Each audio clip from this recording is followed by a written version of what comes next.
The Amazon guy's here. The Amazon guy's here. The Amazon delivery person is here. The Amazon delivery person is here. Oh, will they bring her? Stop, stop, please stop, please stop, please stop. Please stop, please stop. The Amazon delivery truck just stopped at my driveway.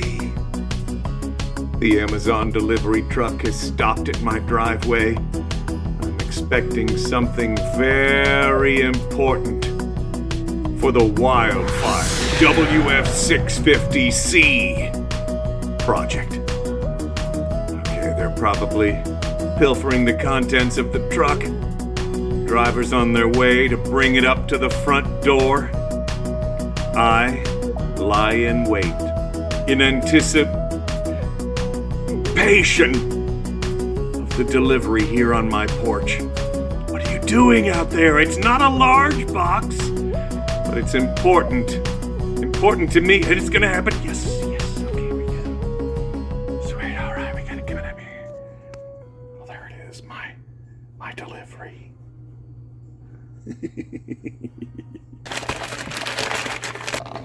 Box right here.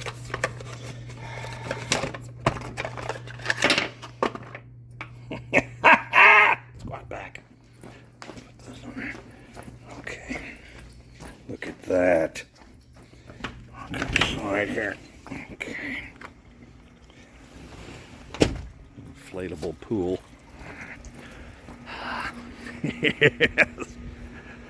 Okay, now I've not gotten the door handles working on the Wildfire yet, so I have to open the back door, undo this one, get back out, let that close, reach in the second door, grab the front door, that little rod, open that, get back out, open this.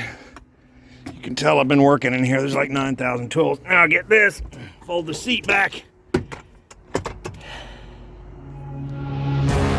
The same oil cap that fits a 98 Civic fits a Wildfire WF650C. Behold. I checked the oil level. It was low. I topped it off, put it where it's supposed to be, and then cranked the engine over a couple times, and it sounded kind of squeaky and not the healthiest it should be. So I put some transmission fluid down in those cylinders there, and I'm just going to leave that in there for like a day. Then I'll crank it and get all that evacuated, put some instant start in it, and see if it'll start or catch fire. It'll do one of them, I guess. Another aspect of this car is, I don't know if this is stock or not. It has really antiquated looking screws and fuses and things, but I don't know. We'll also probably have to address that. Looks like a clutch safety switch. Gonna have to figure out what's up with that. But what's really weird is that these pedals are so close to the ground. The difference between all the way up and all the way down is probably 5 inches. Maybe I'm just... Ooh, there's a tag down there. Let's see what the hell this thing is. POS. It has been 3 days. I bought some stuff, and I'm getting ready to do some stuff. I bought some new plugs, and I also bought a new wiring fuse panel there. I'm going to put that on real quick. I kind of have a rule when it comes to wiring I'm unfamiliar with. I take one wire loose, attach it back to the new piece. One wire loose, attach it back. That way you're not thinking, where did that yellow wire come from? So just keeps it easy. It's kind of like when you're changing spark plug wires on a car you're unfamiliar with when it comes to firing order and rotation and all that. But let's get that done. Well, there's where the wiring used to sit, as evidenced by the burn mark in the side. Oh, Lord. It's a wonder this thing has not just burned straight to the ground. But I'm going to change out this. I'm going to change out this thing and put the nicer box on it. That's crazy. Look at these fuses, man. I'm not entirely sure this is the stock wiring. I think almost certainly it's not, but look at this little dude right here. It's totally burned the terminal out. And that's almost certainly what caused that little burnt spot on that sail panel interior portion there. And you can see that that one is supposed to be connected to that one and that one too, so we'll get this all figured out. Got the new panel in though. Here's what that looks like. So far so good. No fires, no flames, no smoke, weirdly enough. I have draped a towel, like a paper towel, over the 2 holes for the spark plug because I have a lot of transmission fluid in there and it's going to go flying when I hit this starter. So the plan is to rotate it a few times, put the plugs in it, and see if it'll fire up with some instant start. Make sure I have spark to that coil right there first. But here we go. That right there is exactly why you put a paper towel or some kind of regular towel or something over those spark plug holes as you're cranking it, because man, it's gonna spit out so much. I mean, I put a lot of fluid in there. It's hard to really tell from up here, but it seems to be spinning more freely, and I rotated it for several seconds. Gonna make sure I have spark to the coil, then shoot some instant start in there and see what happens. Doing a little deductive reasoning, the blue and the white now with the stripe on it. I turned on the turn signal, heard a little clicking. I don't know if you can hear that. Hear that? Now come out here. Signs of life. I just did a quick test and figured out which wire puts power to the coil. It's the same one that allows it to go to the fuel pump. That little black wire right there with the yellow stripe, when it's hooked up to the blue one, that makes it so the positive side of the coil has power, and it also powers up the fuel pump on the other side of the car. So what I need to do is confirm that the coil works properly, and once that has been proven, I can crank it, put a little instant start in it, and see if it starts. It could also catch fire, so I'm gonna grab a fire extinguisher. I'm gonna grab 2 fire extinguishers, big ones. What? Do you think I was joking? Talking about a wildfire here. It's called a Wildfire WF650C. The C could stand for combustible for all I know. Gotta manage your risk in this world. I touched a couple of those wires together that would normally make the engine rotate, and they did not do that. It's just going click, click, click. So it can be a couple of things. It can be my rebuilt starter that had to use some of the original parts because you couldn't get new ones. Or it could be the far worse scenario, that engine could be locked up. I don't think the engine's locked. I'm gonna get up under there and try to maybe get at the flywheel, see if I can rotate it a little bit. That'll tell me instantly which one it is. I can't help but feeling that I've been here before. Now that I have this disconnected, I'm going to do a little test, and it's going to tell me what's up. If the starter spins freely, that means that there may be an issue up inside the engine there, up around the flywheel. And if it does not spin freely, that means it's the starter. So let's go up top and hook up a wire or 2. Okay, get that tight right there. It occurred to me that I lost my ground when I disconnected this thing from the car, so I had to put it out here and hook up the ground right there on the case and the hot right there on the solenoid. So now we're going to look at this gear here, and as I hit this, we see that that is working. That's working the way it should, so man, I hope it's not a locked up engine, but we got to go check. Let me get this light just right here. Can you see that flywheel in there at all? See the teeth? I have to see if that'll turn, so give me just a second. It's practically impossible to hold this while I turn that, but I'll let you know what happens here in just a second. Well, good news, I think. The good news is the flywheel turns, which means that the rotating assembly is turning too. The only thing I'm kind of wondering about is, look at that, the teeth on there. I don't know if you can really see this, but those teeth are a bit questionable.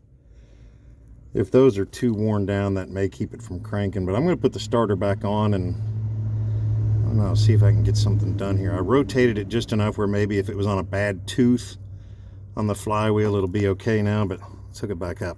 You know, I've always thought that part of becoming a man and growing up is realizing that for most of your life you'll be removing and reinstalling starters and alternators. Every now and then an O-ring on a fuel injector. Mostly starters though, and mostly in parking lots. All right, let's come back up here and touch a couple wires together and see if anything whatsoever happens. Nice! Woo! Not gonna lie, very happy to see that happen because, man, the motor's not locked up and the starter didn't quit working. Oh, that's good stuff.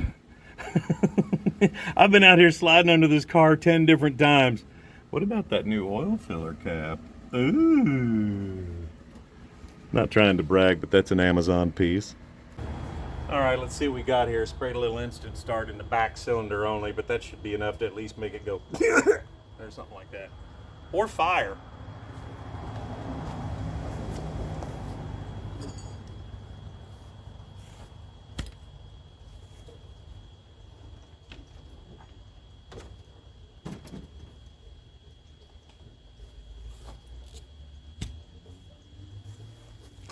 Okay. You know, this video is not just for you guys either. I can see by looking in there, that back wire goes to the back cylinder. Front one goes to the front cylinder. Pretty convenient. I should be able to remember that. And if I don't remember it, I have this video, right? I could watch my own video and get an extra view. Well, the cap's off and it actually looks really good in there. Little towers look fine on the other side, and center has lots of spring to it.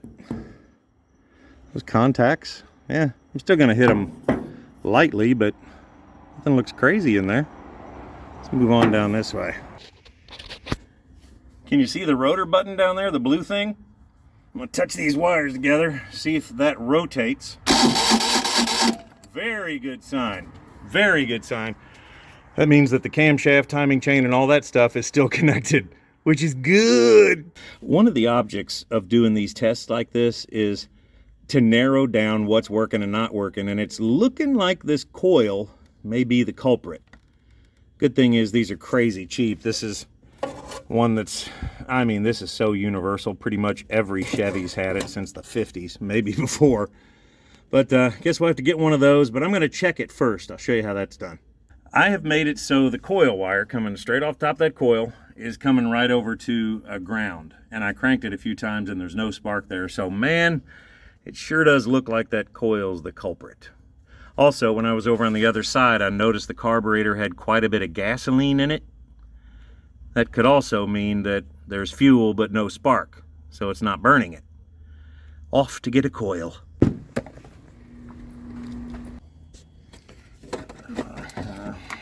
One over here too. This one.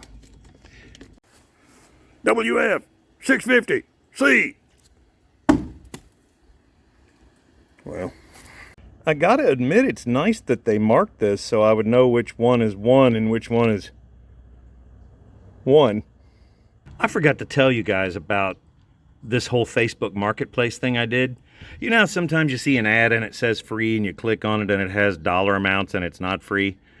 I clicked on one and a woman answered me and said, yeah, the spark plug wires are free. This little tri-gauge underdash thing is free. They've never been installed.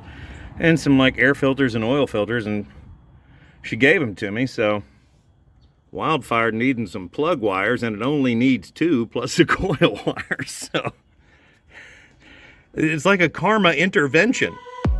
I have always felt that the universe gives us natural starting and stopping points. Everything from birth to death, to assembly of a car, selling it on the car lot, and then it winds up at the crusher several years later. Kind of like this one should have. Dude, this has only got 5,000 miles on it. It's a 2008. Looks like it was from 53, man. But anyway, get back on subject here. The coil did not make it start. See that thing right down there? That is the ignition module.